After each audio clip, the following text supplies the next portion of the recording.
So friends, let us begin with the counseling setting. The learning objectives of this session are to understand the ideal counseling setting, to identify personal qualities of the counselor, and to identify professional qualities of the counselor. Now friends, as we all know that counseling setting is a very important part of the counseling session.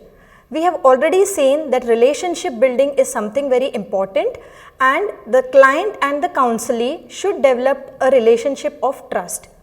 This counseling relationship is a relationship that is based on confidentiality. The counselor should inspire trust and confidence in the client.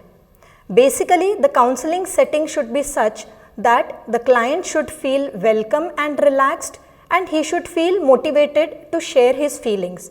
What happens is, when the client comes in the counseling room, he comes with number of problems and he has some confusion in his mind, and he wants that the counselor should resolve all his problems.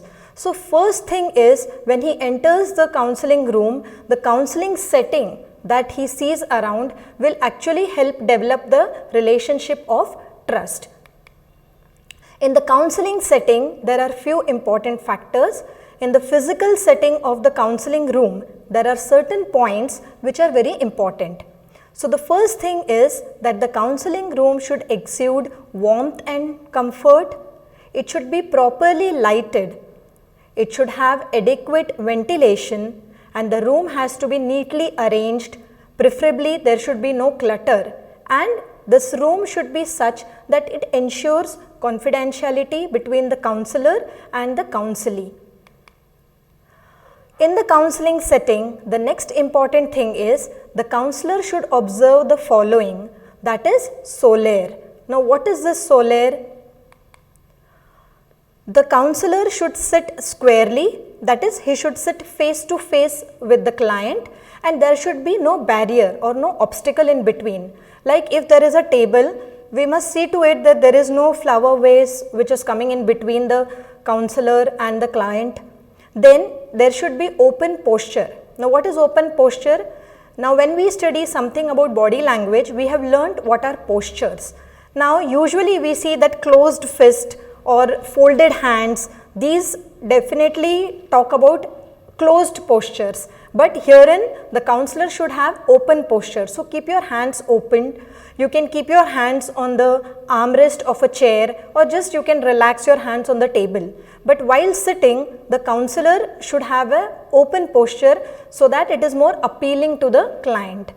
The next point is lean towards the client slightly. So when you are sitting on the chair, so rather than resting on the back of the chair, we must always lean a bit forward towards the client. So this shows our inclination towards the client, and we are more ready to resolve his problem. It shows our readiness towards the client.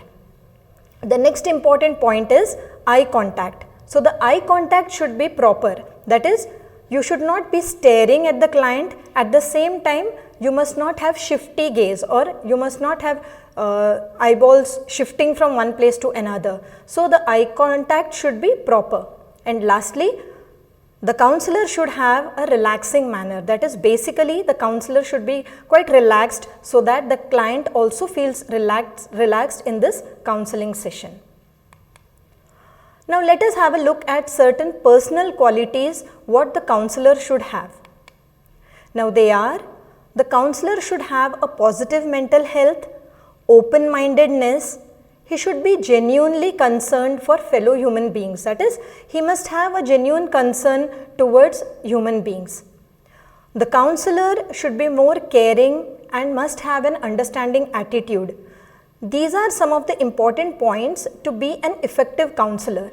At the same time, the counselor should also have qualities of sensitivity and critical thinking. That means he has to be sensitive enough to find out and point out different things what the client is trying to tell. He must try and find out meaning in even the hidden meaning in what the client does not speak.